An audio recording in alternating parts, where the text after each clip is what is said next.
Peace, guys. Welcome back to How to Read Natal Charts. I believe this is lecture four. Lecture four? I think The so. planets, houses, signs. Yeah, so it should be lecture four. Welcome back to How to Read Natal Charts, lecture number four. As always, we want to thank you guys for being present, being attentive, welcoming us as your instructors. As always, I want to remind you guys to take detailed notes. Don't be afraid to hit pause. Don't be afraid to rewind. Um, yeah, let's make this a good class. We are talking about the aspects. So like I said, we already went over what is a natal chart. We went over what are the signs, what are the houses, what are the planets. Now we're going to talk about how these things communicated. So at the end of last lecture, I explained that aspects are kind of like if you look at the human body, right? We have a heart, we have a brain, we have, um, intestines, right? And these things need to communicate with each other. So you have a nervous system, and your heart has a different relationship with your brain than your pinky toe, right? These things have different types of relationships. So that's the same way with the natal chart. You can think of your placements as like the organs. And then when we start getting into aspects, now we're talking about how do these things communicate with each other. Um, so some things can be in opposition to each other. Some things can be, kind of trying, working with each other. Um, Right. some things can be conjuncting, so they're like on top of each other, trying to do the same thing, you know? Right. Um, Yeah, but I think Callie can give a more like detailed explanation. That's just my little 2 cents. So you're definitely on the head with it. Mhm. So yeah, we're gonna talk about the aspects today. There are a lot of different aspects, and I'm going to be showing you guys some stuff from this book, Aspects in Astrology. Mhm. Um, so there's a lot of different aspects, as you can see, a whole list of them. Can they get this from Um, Amazon? yes, they can get this book from Amazon. It's by Sue Tompkins, Hmm. Aspects in Astrology. hmm Okay. I also have a different aspect book, but this is the one that I think is very beginner friendly. Okay. So the first aspect is like a conjunction, and that's basically just like Angel said, when the planets are basically right on top of each other, meaning that they are close to or on the same degree, in the same sign or house. It doesn't necessarily have to be the same sign or house, just that in the sphere of the astrological wheel, they are close together. And I'm going to show you guys an example of that. So, as you can see in this example of a conjunction, the sun and the moon. So here's the aspect with, I mean, the astrological wheel with all the signs surrounding, and you like there's like these little lines. Oh, I don't know, my fingers. There's like these little lines, going around, indicating the degrees, within each sign.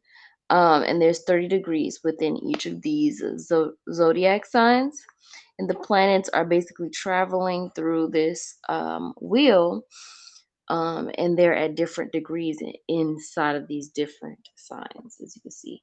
And so that's the sun and the moon. They are very close to one another, both actually in this example at 2 degrees Hmm. of Taurus. It's kind of funny because we're in a Taurus season right now. Hmm. But yeah, so basically that's basically how it would look in a chart. The planets are in close degree, and there's something called orbs, right? So an orb would be the amount of degrees apart that the planets are from the exacting degree. the exacting degree being the place where they are at the same exact degree. Hmm. So an orb could be, they're 5 degrees apart from each other, and that still would be considered conjunction.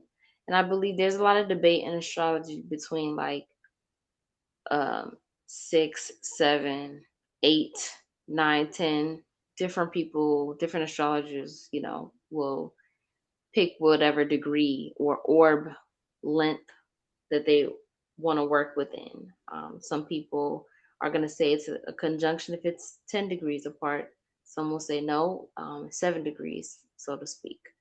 Um, Now, about the communication of these planets when they're in a conjunction, um, basically the planets are merging together and creating a whole new energy. Um, and it doesn't just have to be two planets in a conjunction or points. There are points also on the chart. Um, it could be many different, 3, 4, 5 planets in conjunction in a chart.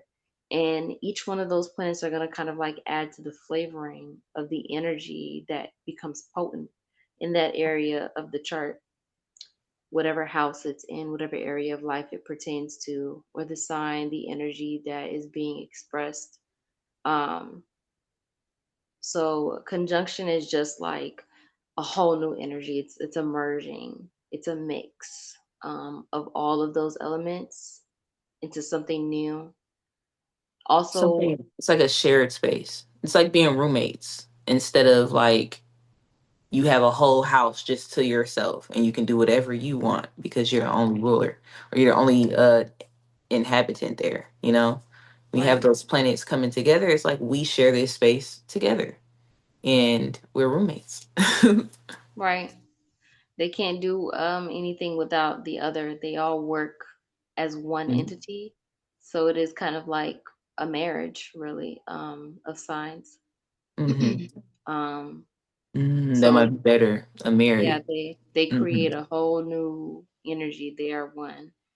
Um, Another interesting thing about the conjunction when you see it in the chart, if there's two or more planets um, in a conjunction, then in astrology we would call that that a person has a stellium in their chart.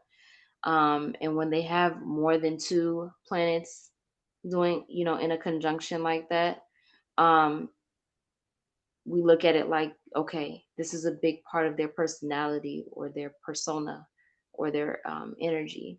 This part is going to be a little bit louder because there's more planets involved, there's more energy involved here. So it'll be like a sector of them. So You another said thing I how want to, many does it have to be a stellium? two or more. Two or more. Yeah, Two or two or more more. signs in the same house Not or necessarily. It doesn't planets. have to be in the same. It doesn't necessarily have to be in the same house or sign.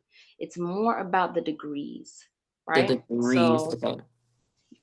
exact conjunction would be 0 degrees apart, meaning that the planets are 0 degrees apart. Not that they're at 0 degrees of any particular sign or house. Um, just that they are Close to each other. Like so they're 0 degrees apart from each other. So correct. 0 degrees would be like they're right on top of each other. And then Right. 1 degrees would be like they're a little off. And then like Right, but we would still call it a conjunction at 1 degrees apart, 2 degrees, mm-hmm. 3 degrees, 4 degrees, 5 degrees. Beyond that, different people have their different perspectives on it. Mm-hmm. I still consider I go to 10. You know, um, I go to 10. Um, so yeah, but I also wanted to note that when I'm looking at a chart, that's one of the first things I look for, where the conjunctions at. Mm-hmm. And I like to circle them, wherever the conjunctions are. If they have, okay, two planets conjunct, in the 10th house, and then they have three planets conjunct, in the 6th house or something, I'll circle those two spots and note that I actually call it like a cluster, a cluster. It's kind of like divide. It's like This is a part of them. This is a huge part, and this is another mechanism happening. It's like different mechanisms happening within this person, and then I can you know, okay, they have this going on, different themes, and you'll see with astrology, you kind of like just try to tie it all. Yes. Because I think the individual planets that are in the conjunction. Ooh, is she frozen? Let's pause real quick. Recording. Okay.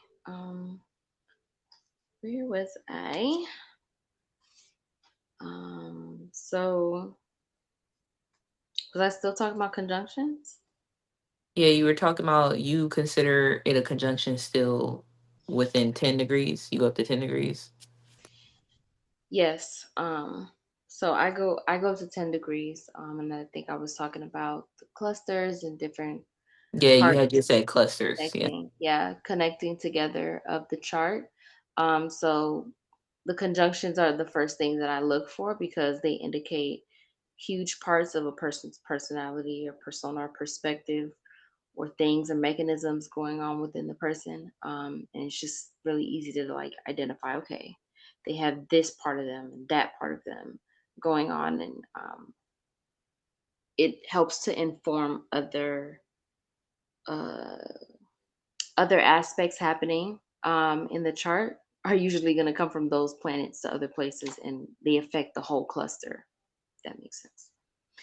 Um, what I wanted to say also was that sometimes the aspects are looked at as positive, or negative, just like other things within astrology. The conjunction is not necessarily good or bad.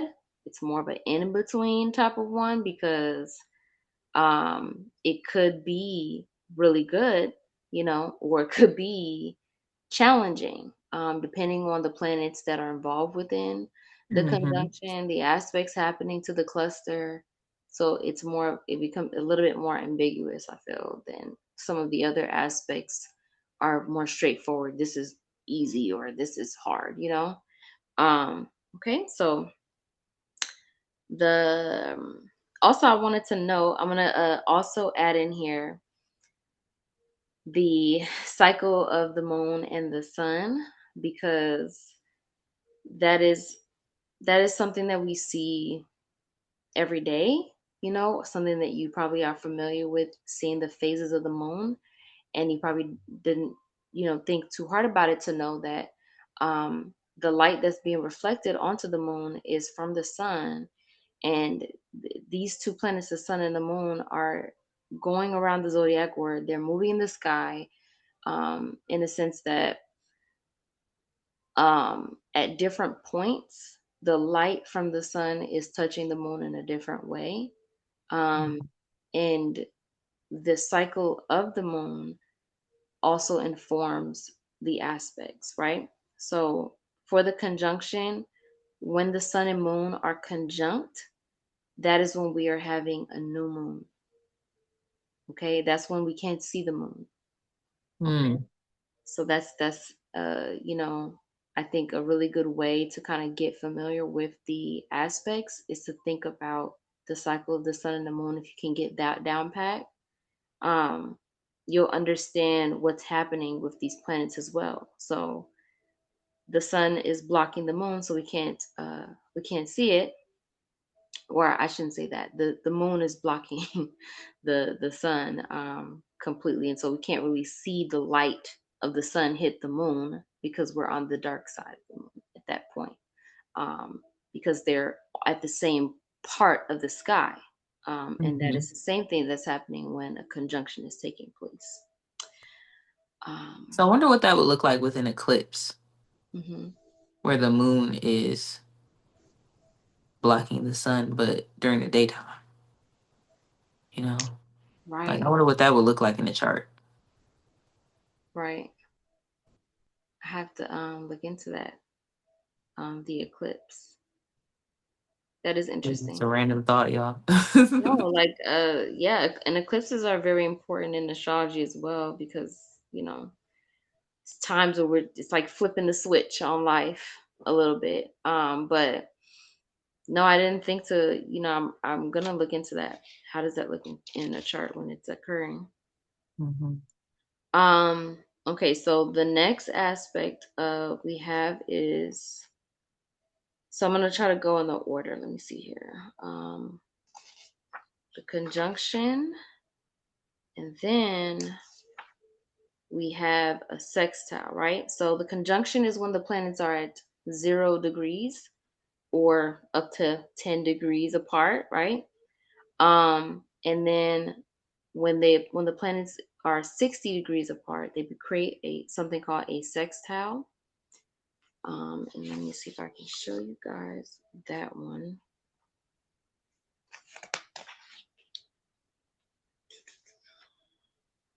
Um, hmm.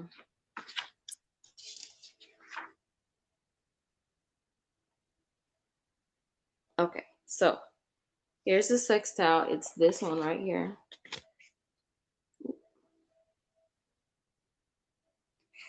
60 Okay. degrees, as you can see. And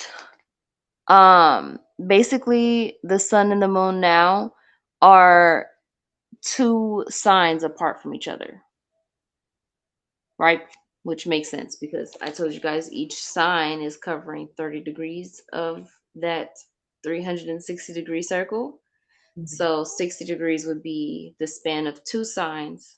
When planets are at that point, they're creating a sextile to each other. And this is a positive, a soft positive aspect. It's not really as strong as some of the other positive aspects that can happen, um, but it is notable. It's still a part of the one of the major aspects that can occur. And how I want you guys to think of a sextile is like, if you're, it's like an opportunity basically. The opportunity to grow and expand is there. The opportunities is there, and you can either reach out and take the opportunity or you don't. Yeah. So with the conjunction, you don't need to do anything. The it's just there. It's just a part of you, and it's just there. When you're having a sextile in your chart, it's meaning that these planets are looking across, from the side of each other. It's like, I think I see something over there. But they So have to peripheral. actively turn and acknowledge the other person to say, "Oh, you're over there," and I can, lean on you for support, or, whatever it is. So the communication is casual.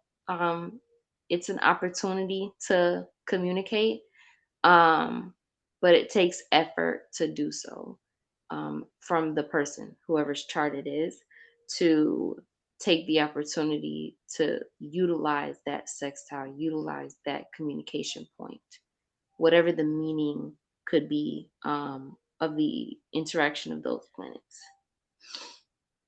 It's usually a helpful one with the sextile. Yeah. hmm Um, yeah. Um, So I do believe, at that point in the cycle for the sun and the moon, um, you're just starting to see from the new moon point, you're starting to see the crescent come along, at that point. Ooh, it's peeking through, or whatever. Um, and then as it progresses from that point, the next aspect is a square. Okay. And the square is 90 degrees, as you can probably have guessed at that one. um, the square is a 90-degree angle, and the squares, when it's meeting its first major hard aspect, first major, difficult aspect. Hmm. Okay. 90 degrees apart, and that is about now 3 signs away, from each other. 3 signs away. They are possible. And I also want to note here with these aspects that I'm speaking about, the same rule applies that we spoke about for the conjunction with an orb of 10, you know, or less if you want. Um, so it doesn't have to be exactly 90 degrees. It could be um, 10 degrees ahead. It could be 80 degrees, or it could be um, 100 degrees. Um, and it still would be within the squaring communicative point aspect So happening. when we're looking at these degrees and we're saying um a sextile is about 2 signs away, Mhm. when we're counting the signs, are we is one the ascendant, or is one just the general order of the zodiac wheel? So Aries is first, or is it just Right. depending on your ascendant, what sign is first in your chart? Okay. You're not necessarily going to be going from the ascendant point. Um, Mm-hmm. when I'm saying the signs, it's this many signs apart.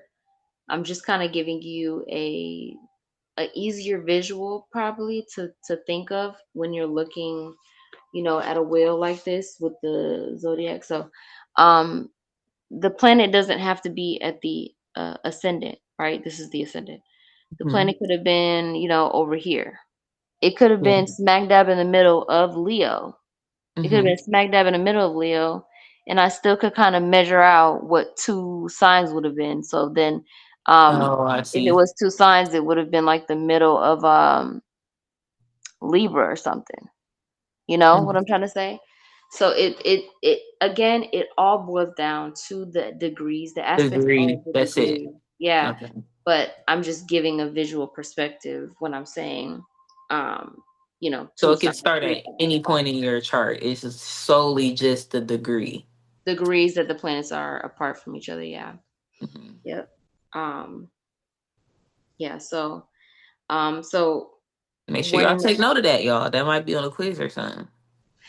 So when the sun and the moon are in their cycle and we're seeing the phases, the square position is when you see that the light of the sun is hitting the moon and it's like looking like the moon is cut in half, right? When you see that in the sky, you know you've come to a point where a decision needs to be made now. It's like you're driving on a road, right? 90 degrees, right? And you see a turn. You need to make the turn. So there has to be some effort. It's a challenge. It's not easy. You have to make a change. Something has to happen to make that turn. And usually, in the mystical perspective of the moon phases, when you see the moon is cut in half like that, um, then they say, okay, you need to make a decision. It's time to make decisions, things like that. The square is similar to that. So, interestingly enough, it's aligned with a square in astrology. And um, whenever you're seeing squares in your chart, if you have a lot of squares or whatever, it's not necessarily that, oh, you're doomed or anything like that. It's just so bad. It just means that there's a challenge presented to you, a challenge that is figure outable. It's not that it's not figure outable. You can figure it out. It takes effort. It takes time. It may be a challenge. It may be something that you have to learn over time how to deal with the planets in a square. Mhm. The energies, the signs of those planets may be signs that don't relate very easily to each other, or these two signs want two different things, or they're placed again in like areas of the chart, um, like the houses, you could look at the house themes and see these house themes kind of contradict along with the type of planet that this is and the sign that it's in. What these two planets are trying to do, they don't necessarily align easily. They can work with each other, but it would have to be more of Basically, the communication has to shift from I want to do this, no, I want to do that, no, I want to do this, to okay, you do this and I do that, and Yeah, I was gonna say I turn taking. right, I'll let you do this and then I'll do that. You know, Hmm. basically, just like Angel said, turn taking. Um, but that takes work to get to that point within yourself to say, hey, I'm going to put a structure on this. I'm going to make decisions on when this energy will take over and when this energy is appropriate, X, Y, and Z. Yeah, Hmm. which I think that is probably the most challenging aspect of squares. It's just having to put conscious intention in areas that other people can kind of just be. Right, This is just my natural state of being. I don't have any conflict here. I'm just being. And then you are being called to be two different things at once, which it could be looked at as a weakness, but it also could be a strength that you have the ability to tap into two very different energies and use them as when they're needed the most, you know? right, right. I certainly agree. I think that yeah, squares are very much opportunities for growth. If you want to do work on yourself, look up them squares and you can figure out, sit there and think to yourself, what is it I need to work on with these excuse me, with these squares. So that was at that 90-degree angle. And the next point is the most positive point, um, which is 120 degrees apart, and we've reached the trine point. This is a point of ease for the planets. Um, let's see, I'm trying to see. Okay, so right above that sextile that we were looking at previously, we see the sun and the moon are in a trine here, which is like four signs away from each other. So 30 plus 30 plus 30 plus 30, 120 degrees apart. And yeah, so it's a point of ease. So I mean, it comes after you have made the square, after we've reached that moon that's cut in half, and we've had to make a decision. We've made that decision, and now it's easy progress from there because we've made the decision. We've conquered the challenge. There's a point of ease and clarity here around what we're doing and why we're doing what we're doing, right? Um, in astrology, when you have a trine in your astrological chart, these planets are communicating fluidly. These planets are working together with ease. These planets find no conflict, and usually these planets are in the same elemental signs. The signs are sharing an element. They're sharing certain characteristics, and so they understand each other. The water signs speak through feeling. Um, so naturally, if you have the sun in Pisces, right? Wherever Cancer falls in your chart, any planet that's there, not any planet that's there or any point that's there that is within the degree orb to your sun, um, will meet in a trine, because water to water, we understand each other. There's not much conflict here. I understand you, you understand me. Um, so that's a beautiful thing to have. Trines are amazing. However, the downfall of the trine is that things become so easy, communication becomes so easy that let's say that that Cancer point or that Pisces point, needs to grow. It needs more challenge to grow in a certain area or whatever the case is. It's meeting a square somewhere else. That trying is Mhm. not necessarily that trying makes you feel like you have it easy here. You don't have You can get complacent. right. You don't have to do much work here. It's okay. You kind of can just rely on that energy. You don't have to do anything. So complacent, lazy, these are the downfalls of the trying. There's no challenge there, nothing to get you to push yourself to the next level. Um, but love tryings because they're like they're like gifts, that you have points of ease, points of like for example, I have Mercury trine my moon. So I feel like that allows me to speak to people sometimes when they're in emotional states. I find it very easy to speak to people when they're experiencing different types of emotional spaces, um, Mhm. and find points of relatability and whatnot. Do you think that do you think you can pinpoint times where that complacency may have affected you? Um, for that one, Mercury trine the moon. Um, I guess maybe feeling like I'm not sure exactly, but I do feel like much of the times I do feel like I can connect with people on a deeper level. And sometimes I do encounter people who are more complex than I might have thought, so to speak. Um, Mm.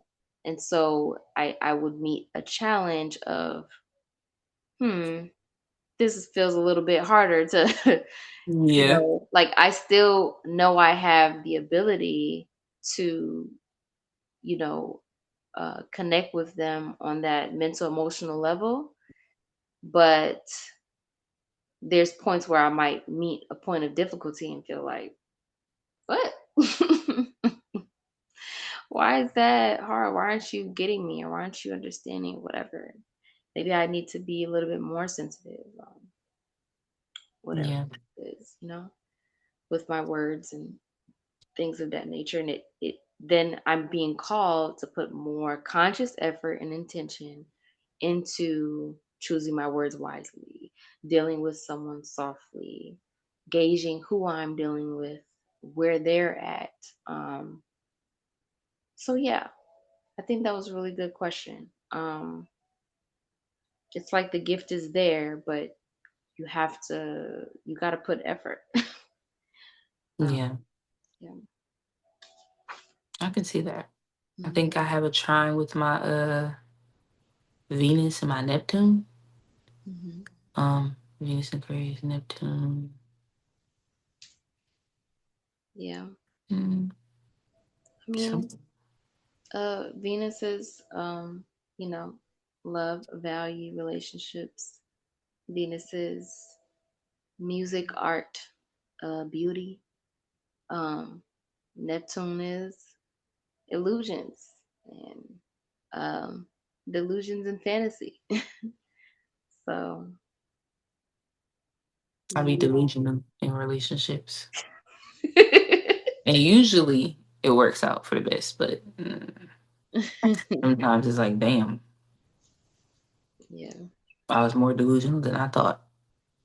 I did not plan for reality to set in that quickly. But yeah, Yeah. just areas that you just don't fail to be aware because like, oh, I got it. You know, Right. Like, yeah, no, this is easy for me. I got it, and then it's like you meet more of a challenge than you thought, and it's like, oh, I gotta do more. exactly. You gotta be ready for that challenge. Yeah. Um, So then, excuse me, we have the opposition. There's a slew of aspects between the trine and the opposition, but the opposition will be the next major aspect. So I also feel like I didn't truly explain that part, but in astrology, in terms of the aspects, they're kind of all the aspects are kind of split into two groups. There's the major and the minor Mm. aspects. What we're going over today is the major aspects. Um, but I think it would be cool if you guys wanted to look up online what the minor ones are, um, and look at your chart. Okay, so the opposition, if you can guess it, is when the sun and the moon are um, the furthest away from each other that they can get. And that's when we're having a full moon because the moon is far enough away to take on the full scope of the light of Mm. the sun. And we will see planets in the chart do this, be directly lined up right across from each other in the chart, directly across from each other, and they are having a confrontation. That's what we call it, confrontation. You're squared up, well, not squared up. You're opposing directly in front of a person. They cannot look away from you, right in front of you. You cannot ignore them. Um, But just to make sure this is being like mhm, digested properly. So when the sun and the moon are opposite each other, mhm. right? Just in the sky. When a person is born at this time, it creates the opportunity for their other planets to be in opposition of each other. Um, Um, no, not necessarily. So in astrology, the sun and the moon are considered planets. They're not like just other things. They are considered planets just like all the other planets. mhm. Um, so if a person were born at the time of a full moon in their chart, you would see the sun on one side and the moon directly across on the other. It Okay. wouldn't have anything necessarily to do with other planets. The other planets could be having oppositions. For example, Saturn could be right across from Jupiter. Oh, so In you're just using the sun and the moon as an example? Right, I'm Or, using Sun and the Moon throughout all of these aspect explanations because you can see most people are seeing the phases of the moon and are familiar with the phases of the moon. And I kind of felt like when I was doing my studying, and though that was brought up about the cycle of the moon and the sun and how the aspects show up in that, helped me to remember or get a gauge on like how to think about the aspects of communication that's happening between other planets when they're also in a cycle with each other. All the planets are in. This is a little complex, but it's really cool once you see it. All the planets are in a cycle, just like the sun and the moon are in a cycle with each other. All of them. So at some point, the moon is going to be directly across from Saturn, directly across from every single planet. Some point, the sun is going to be directly across from every other planet. The communication that's happening, the meaning of the communication is similar or the same to what's happening when the sun is right across from the moon, except that we actually have visual representation of that in the sky when we see a full moon. Um, mhm. and people are like, "Oh, people are acting crazy," da da da, whatever, you know, or the tides are high, or whatever the case is. It's a heightened, potent point Mhm. because these energies, these planets are directly across from each other. They can't ignore each other, and one of them is taking on the full energy of the other. This kind of goes a little deeper into aspects and the cycles that the planets are in with each other because these are cycles that the aspects are communicating. These aspects are repeating themselves over and over again because it's the degrees that the planets are at with each other over time it repeats over and over, just like the cycle of the sun and moon, over and over again. At some point, they're conjunct. At some point, they're sextile. At some point, they're square again. And then they're trine, and then they get to the opposition again. And we learn something new every single time these planets go through these cycles. Mhm. Um,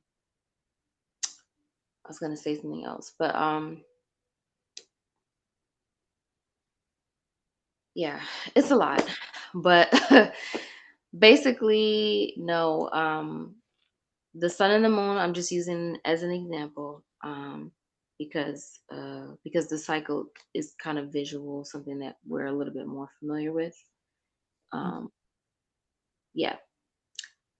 So any planet could be in any one of these, you know, aspects to each other, and they would be at the same points as they're showing here in the chart.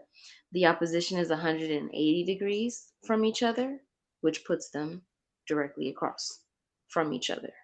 Um, with the opposition, what you want to understand is that these energies are farthest away from each other, and but at the same time, they are one of them is taking on or reflecting back to the other planet. So the slower planet is the one that would be represented by the sun. In our example of the sun and the moon cycle, the planet that is slower to move would be the one who doesn't move that much. They're staying at one point. The other planet is going around, right? Went they they came to that planet, they met in a conjunction, and then the faster planet passed the slower planet and then went into a sextile with the planet that is slower. And then it went into a square, a trine, and now it's at an opposition directly across. It's the same Mhm. thing as like the sun illuminating the moon at that point. The slower planet now, I mean, the faster planet is now directly across from the slower planet, and the faster planet is kind of like learning something new. It's like going through a transformation phase, learning about a theme having to do with the slower planet. That's a little bit more advanced there, but just trying to explain kind of like why the cycle of the moon and the sun is so correlated with what's like how the other cycles of the other planets, what the meanings are, and what the association is, and why I'm using that. So yeah. Anyway, so with the opposition, the planets are in a confrontation, and unlike when it was at a square and it was like I need to make a decision, you take a turn, I take a turn, we get to this point. The opposition, the point of it is for these planets to figure out how to merge again, Mhm. how to work together completely, like we're walking hand in hand. Because I can't ignore you. It's not really a taking a turn type of thing. How can I walk with you? How can I hold both of these truths within me? That's what the opposition says about those planets in a person chart. How can I be this and that at the same time? Um, Okay. yeah. I think all the aspects are fun. Like, I think it's important not to get in your mind and view any aspect as like just bad. You know, I think they all serve a purpose in helping you fulfill your purpose. And we need challenges, you know, we need things that we have to think about or work towards or be more intentional about or learn lessons through in order to evolve into our higher self. So that's all I would like to add. Yeah, I agree. I agree. I love the aspects. They give context to what we've been talking about. The planet sign house tells you about an energy, tells you, oh, what is that? Oh, it's a pillow. Yeah. Okay. Um, but in the grand scheme, the whole entire chart is you. So that pillow or that planetary combination there is not just you. And so if we want to get to an interpretation of you, we need to know what how this part of you is communicating with the other part. And now we've tapped into a dynamic. We've tapped into what is occurring here, or what role this planet is playing in your evolution or growth or life, so to speak. I also want to say that we just went through that, cycle of the conjunction to the opposition. From the opposition, the same thing happens on the other side, except from the conjunction to the opposition, it's about learning, growing, getting new information, um, reaching that point of completion, not completion, but a peak point at the opposition of understanding or gaining new insight, basically. After that, the, the planet's going back around from the opposition to the conjunction. Now the process is integration. I've gained insight. I've learned something new. I have gained something through that first part of the cycle. And now I'm coming back around to that new moon point. I'm integrating what I've learned. I'm implementing what I've learned, um, through the same aspects. So the opposition then goes to a trine, back down again, a trine, a, a square, a sextile, right back to conjunction. And that's the same cycle that the sun and the moon do, with each other. We get to that full moon point, and then now we're not waxing, we're waning, right? We're waning back down. We're taking in what we learned. We're reflecting. We're implementing what we've gained, um, until we get to that point of the conjunction where we're becoming new again. So, Yeah. The cycle of life, y'all. Cycle of life. It's just where you were born in that cycle. It's like your natal chart is a screenshot, remember? yes. But time stops for nobody. So just because you were born don't mean the stars stop moving in alignment, right? Um, so it's like you always have the ability to participate in that cycle, kind of just jump in, you know, um, Right. with the energies you carry. And I think that's the funnest part about astrology is learning that it's a tool to better understand your sort of like default settings. It's not meant to be a rule book that restricts you from participating in other energies and alignments, right? Right. Right. It is certainly a journey. Astrology is a useful tool, just like other tools, divination, tarot cards, whatever you want to use, Mhm. um, on our life journey, to get a gauge, where we are, where we're coming from, excuse me, and very importantly, like where we want to go. Um, yeah, a confirmation tool. Yep. Yep. Yep. Yep. Confirmation tool. I like that. So aspects, I'm just gonna wrap it up. Aspects in the natal chart basically tell you what's the communication between the planets, what's happening. Um, Mhm. they can create different dynamics for a person to work through.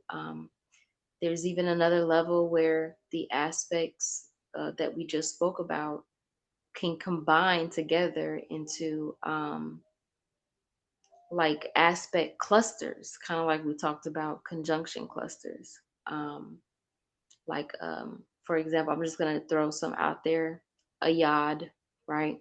Which is like two inconjuncts, I believe, and um, a, a sextile. Um, these things have different like meanings when you see these different aspects creating geometrical shapes within the chart. A T square, a grand trine, things like that. Um, the aspects can create geometrical shapes that those also can show great themes that are occurring within a person, or struggles. Yeah, and then wait till y'all get into like looking at different charts and seeing. Like I remember this one time we were looking at Jeffrey Dahmer's chart and like looking at certain aspects that are there, and then seeing those aspects in other people's charts and seeing similar energies play out in their life and stuff like that. Mhm. Um, yeah, it's really cool. Astrology is an interesting thing. Mhm. Mhm. That's a really good point, because some people can hold similar energies to someone like that, but they don't choose to act on them in the same way, or they figure out other outlets, you Yes. know. So you could have the same square, but how you choose to work that square out could be different than how someone else deals with that tension. Yeah. And That that's why I think it's so important to learn astrology because it's like imagine if his mother knew about astrology and understood it and was able to see his chart and see these areas of opportunity for growth, right? like, Um, and started to address them early on. hmm I think there's a tremendous amount of um, ability to influence the outcome of events that comes with studying our chart, studying our children's chart, and cultivating a space for them from the ground up. any level of awareness that we can gain just gives us an upper hand in life to meet the challenges that we are facing. Um, when you don't have the awareness of things, the things just run rampant and you are sitting in confusion, You are reacting right? You're in a reacting, constant state of responding, reaction. right? Um, and and that's what astrology is for. More awareness, more responsibility, but also more power. Yes. Yeah, Mhm. I agree. Well, y'all, that's I my do spiel. feel like since I do have these books, I want to do a little like showing some books Hmm. that maybe they could utilize Let me see. for the things that we've already talked about. Hmm. Um, we have this one is about the houses, and I really like this. The houses, temples of the sky, by Deborah Holding. Mm. Really good, very good The intro. houses, temples of the sky. That already sounds juicy. hmm Um, I feel like though these two are the beginner ones. The other ones I have are a little bit um more, and